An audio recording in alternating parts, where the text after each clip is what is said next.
नमस्कार मित्रों, मैं आपका मित्र दीपक तनेजा आप सभी का स्वागत करता हूं आपके सबसे लोकप्रिय चैनल योर काल चक्रा में। मित्रों, आदरणीय उत्तरा दीदी के साथ हम एक सीरीज पे काम कर रहे हैं कि विभिन्न भावों में ग्रहों के क्या फल हमारे जीवन पर प्रभाव डालते हैं। आज बुध ग्रह के विषय में वो हमें सिखाने के लिए आई हैं। मैं आप सभी के सहयोग से उनका स्वागत करता हूं। नमस्कार दीदी, आपका स्वागत है। नमस्कार नमस्कार दीपक जी। एक्चुअली मैं सिखाने कुछ नहीं आती, मैं सिर्फ जानकारी देने आती हूँ, बताने आती हूँ ताकि लोगों को वैसे तो पता रहता है सबको, लेकिन फिर भी अगर उनको कुछ नई जानकारी मिल जाए तो हमारा सौभाग्य रहेगा ये उनके लिए। तो बुध ग्रह के बारे में जैसा कि आप सभी जानते हैं कि चमत्कारिक रूप से बहुत फास्ट मूविंग प्लैनेट है, बहुत ही परिवर्तनशील प्लैनेट है, ग्रह है। और जैसा कि सभी जानते हैं कि इसके जो हैं 3 नक्षत्र हैं, सभी ग्रहों के 3-3 नक्षत्र होते हैं। तो इसके नक्षत्र जो हैं कर्क, वृश्चिक और मीन राशियों में हैं, अश्लेषा, ज्येष्ठा और रेवती।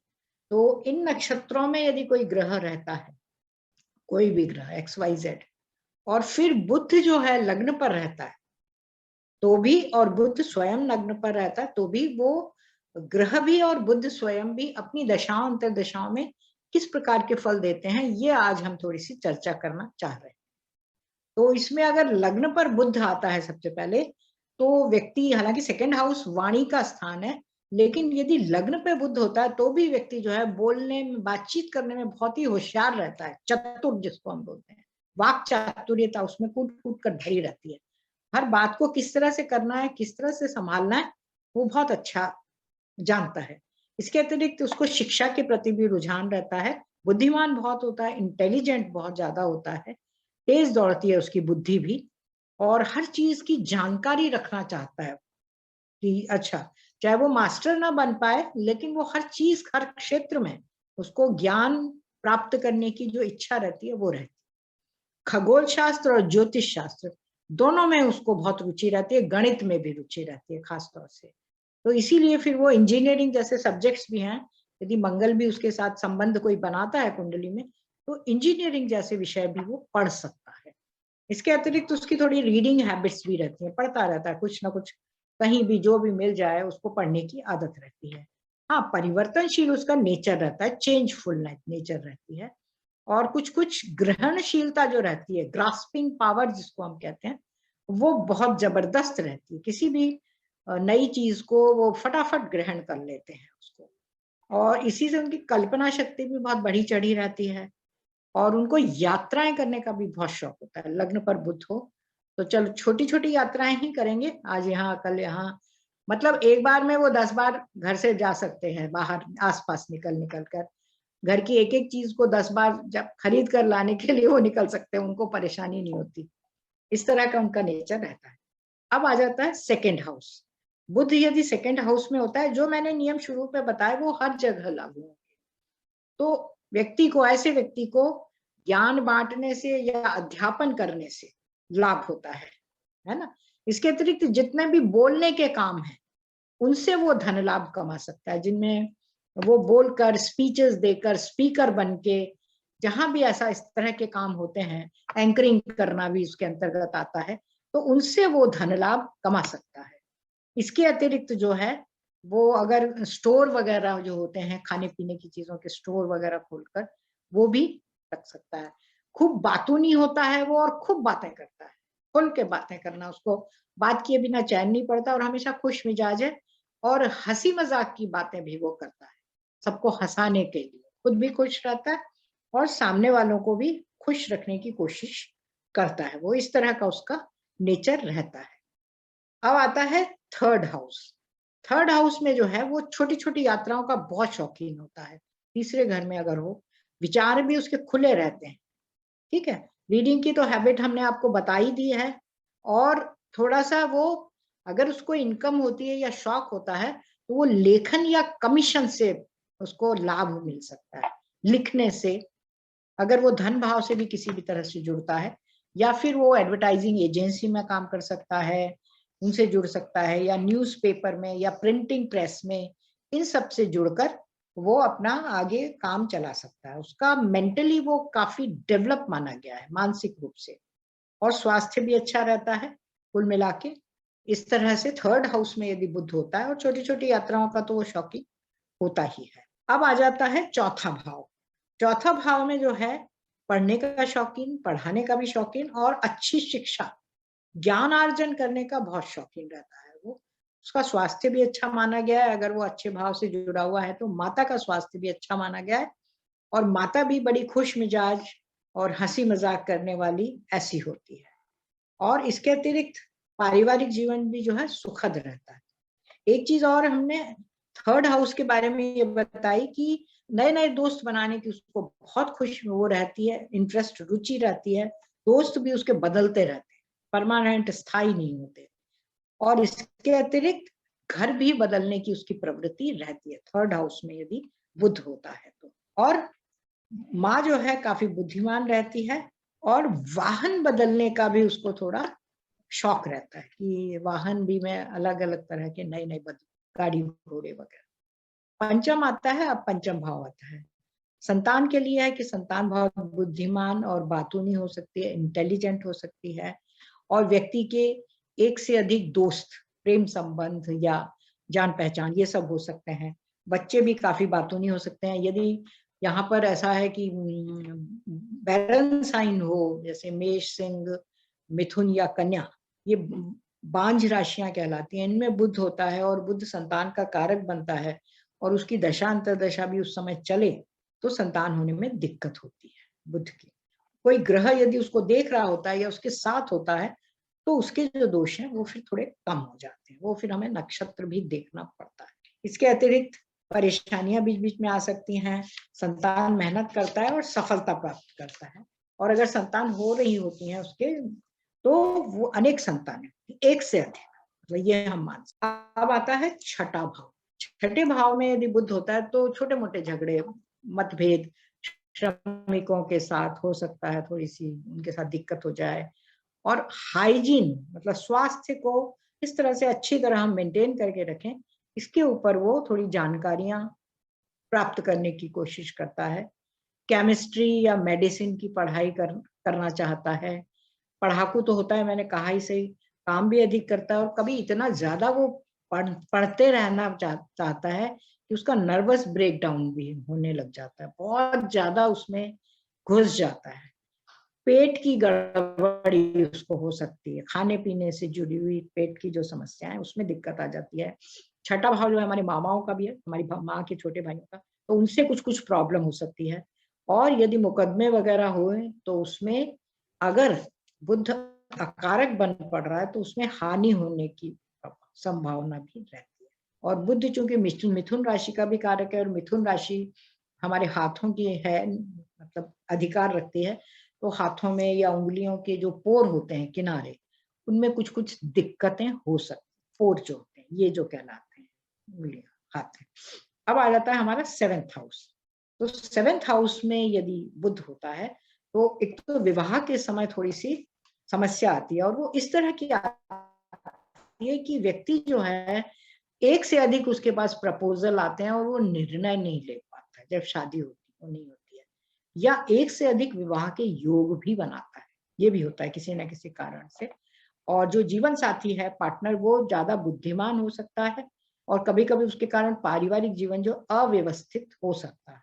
और अगर वो व्यापार भी करने के लिए उत्सुक रहता है, क्योंकि बुध व्यापार का कारक है, तो सप्तम भाव में रहकर वो चाहता है व्यक्ति कि मैं व्यापार करूं। और यदि पापग्रस्त होता है तो वो व्यापार करना चाहता है, उसमें भी उसको परेशानी होती है, और शादी से संबंधित जो बातचीत चलती है उनमें भी रुकावटें आती हैं, या फिर कभी कभी तो शादी होकर या सगाई होकर भी टूटने की संभावना रहती है। अब ये चूंकि माँ के लिए चौथा भाव हो गया, सप्तम भाव, तो माँ जो है वो खुश मिजाज है। माँ के का चौथा भाव है तो उनकी माँ, और उनके पास भी अनेक वाहन, और वो भी समझदार और पढ़ी लिखी शिक्षित होती हैं, ऐसा माना गया है, मतलब माँ के लिए विशेष रूप से। और व्यक्ति के, जैसा मैंने बता दिया कि एक से अधिक विवाह होने की संभावना बनती ही है, लग्न पर हो तब भी और सप्तम भाव में हो तब भी। अब आता है अष्टम भाव। अष्टम भाव जो है हमारा परेशानियों का, चिंताओं का कारक है।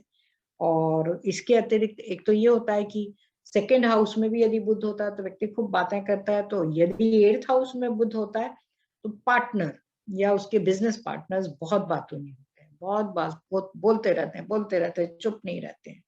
और उनके साथ कभी कभी दिक्कतें भी हो जाती हैं। पड़ोसियों से गलतफहमियां हो सकती हैं, या व्यक्ति किसी की मृत्यु के बाद उसके फ्यूनरल वगैरह में जाने की संभावना भी बनाता है अष्टम भाव में बुध का रहना। और अगर उसके स्वास्थ्य से जुड़ा हुआ है बुध, लग्न से जुड़ा हुआ है किसी भी तरह से, तो वही नर्वस ब्रेकडाउन हो जाना, नर्व से रिलेटेड जो परेशानियां हो सकती हैं वो हो जाती हैं। कभी कभी उसमें पैरालिसिस अटैक भी आ जाता है ना। और संतान तो कम देखी गई हैं, हालांकि वो पार्टनर या पत्नी के थ्रू धनवान होने के चांसेस, बिना मेहनत की कमाई मिलने के चांसेस अधिक रहते हैं, वो लोग उसको मदद करते हैं। अब आ जाता है नाइन्थ हाउस। नाइन्थ हाउस जो है हमारी उच्च शिक्षा का भी है, पढ़ाई का भी है। और तो व्यक्ति जो है और पढ़ता है, खूब पढ़ाकू होता है, उच्च शिक्षा पढ़ना चाहता है, लंबी लंबी यात्राएं करना चाहता है, यहाँ तक कि विदेश जाने के लिए भी उत्सुक रहता है अगर 9वां और 12वां भाव उसका एक साथ जुड़े रहें तो। और उच्च पद पर भी प्रस्थापित होता है, उसका भाग्य उसको बहुत साथ देता है। उसके पिता जो हैं वो बातूनी नेचर के होते हैं, इंटेलिजेंट होते हैं, समझदार होते हैं और दिमाग बहुत तेज होता है। इसके अतिरिक्त उसको संगीत में भी रुचि मान देखी गई है, तीसरे और 90 भाव से, वाद्य संगीत में विशेष रूप से। अगर सेकेंड हाउस या एट्थ हाउस में रहता है तो गाने का शौक होता है, लेकिन तीसरे और 90 भाव से जुड़े तो बजाने का, विभिन्न वाद्य बजाने का शौक। दशम भाव में आ जाता है। दशम भाव में अगर होता है बुध तो वो व्यापारिक सफलता देता है किसी भी तरह का। उसकी दशा भी चलनी चाहिए, या जो ग्रह बुध के नक्षत्र में है उसकी दशा चलनी चाहिए। और इसके अतिरिक्त व्यक्ति जो है उन्नति करता है, अच्छी उन्नति करता है। उसको थोड़ा काम भी एक से अधिक, जो जैसे कहते हैं ना अपन, अधिक कार्यभार उसको मिलने की संभावना रहती है। सिर्फ जो उसकी ड्यूटी है वो नहीं, उसके अतिरिक्त उसको और भी काम मिल सकता है। और व्यक्ति जो है कोई शोध या रिसर्च वगैरह करके उन्नति प्राप्त कर सकता है। उसको अच्छा घर भी मिलता है, अच्छा वाहन भी मिलता है, शिक्षा में भी सफलता ये उसको अपने मतलब कार्य क्षेत्र के कारण मिलती है कि जहां वो काम करता है उस तरह से। अब आता है 11th हाउस। 11th हाउस चूंकि हम जानते ही हैं कि वो लाभ का भाव है, तो व्यक्ति बहुत ही अत्यधिक किसी भी तरह से, हर कार्य क्षेत्र से, विभिन्न क्षेत्रों से या एक से अधिक कार्य क्षेत्रों से लाभ कमाता है। उसके धन में बढ़ोतरी होती है, समृद्ध भी होता है और उदार भी होता है, दान भी उसी तरह से देता है। परिचित क्षेत्र है, लोग बागों की जान पहचान का बहुत होते हैं, लेकिन कुछ स्थायी कुछ ही होते हैं, बहुत ज्यादा। और बच्चा जातक जो है वो अपने से छोटे जो होते हैं उनसे बहुत ही अटैच रहता है। और उसके बड़े जो भाई बहन होते हैं वो बहुत इंटेलिजेंट, होशियार और खुश मिजाज रहते हैं, और वो संबंध बनाकर उनसे रखते हैं। इसके अतिरिक्त वो गणित और ज्योतिष शास्त्र में उसको विशेषज्ञता हासिल होती है, वो बहुत अच्छा काम करता है, उससे लाभ भी कमाता है। विशेष रूप से अगर बुध की दशा चले या जो ग्रह बुध के नक्षत्र में है उस ग्रह की दशा चले। अब आता है 12वां भाव। 12वें भाव में भी बुध यदि रहता है तो वो गुप्त विद्याओं का कारक एक तरह से माना जाता है, गुप्त विद्याओं में शौक देता है। और चूंकि जो चाचा माने गए हैं, मतलब पिता के छोटे भाई जो हैं, उनके लिए थोड़ा अच्छा नहीं है, लेकिन गुप्त विद्याओं की तरफ या अस्पताल में काम करने के लिए या आइसोलेशन सेंटर हैं वहां काम करने के लिए बुध बहुत अच्छा माना गया है। चाहे वो अपनी चंचलता से सबको हंसाए रखता है, वहाँ एकांतवाद जो रहता है, एकांतवाद उसको थोड़ा सा दूर करने की कोशिश करता है, क्योंकि ऐसे समय में उसको 12वें भाव से जब वो जुड़ता है बुध तो अकेले में रहना पड़ता है उसको, आइसोलेशन में। लेकिन उसमें वो अपनी आदत से होकर रुचि जगाए रखता है, नीरस जीवन नहीं होने देता। और उसको छोटे छोटे झगड़े या चिंता या ये सब तो परेशानियां थोड़ी बहुत होती हैं, बाकी कुल मिला के उसका जो समय है वो अच्छा ही रहता है। ठीक है ना, आदमी खुश भी रहता है लेकिन नाखुश भी रहता है, उसका चेंज होता रहता है मूड। तो इस तरह से हमने बुध की विभिन्न भावों में स्थिति और जो ग्रह बुध के नक्षत्र में है वो किस प्रकार का फल देंगे ये आज जानने की कोशिश की। अगला जो हमारा सेशन होगा वो हमारा गुरु के ऊपर होगा। कि गुरु हमें विभिन्न भाव में बैठकर किस प्रकार के फल देता है, और जो ग्रह गुरु के नक्षत्र में होते हैं वो भी किस प्रकार का फल देने में सक्षम। बहुत बढ़िया दीदी, हमेशा की तरह अद्भुत, जो बिल्कुल सटीक आपका कहना चाहिए एकदम से वीडियो। मेरा भी बुद्ध जो है लगन में है, और आपने जितनी चीजें बताई हैं वो सारी की सारी पूरी तरह से लागू होती है। हाँ, मेरे को अब ध्यान आ गया, अब ध्यान आ गया, आपका बुद्ध लग्न में है सच में। जी, तो वो सारे के सारे गुण जो आप बता रहे थे लगन के अंदर बैठे हुए बुद्ध के होते हैं, वो सभी जो है मेरे बिल्कुल रहे हैं। और मैं सौभाग्य से आर.डी. शर्मा सर से पढ़ा हूँ, तो मैथमेटिक्स में एक अलग ही मेरा इंटरेस्ट रहा। आपने जैसा बताया, ज्योतिष से जुड़ गए हम, तो मतलब जो भी आपने जितनी बातें बताई बिल्कुल सटीक, एक्यूरेट जिसे कहना चाहिए वो वाली बात। मैंने नहीं बताई, मैं तो इसका श्रेय नहीं लेती, तो कृष्णमूर्ति जी का ही श्रेय है, उन्हीं को जी दीजिए। जी, कृष्णमूर्ति जी को ही मेरी तरफ से आप उन्होंने जो है बहुत आपने। खोज करके, बहुत रिसर्च करके कंक्लूजन्स निकाले हैं। बस जी हम तो उनको पढ़ते रहते हैं और उसका उपयोग करते रहते हैं, जी सबको बताते रहते हैं एक तरह जी से। जी जी, एक बहुत शानदार वीडियो, एक सटीक वीडियो। आदरणीय उत्तरा दीदी कंसल्टेशन और एजुकेशन दोनों में वो अपना महारत रखती हैं।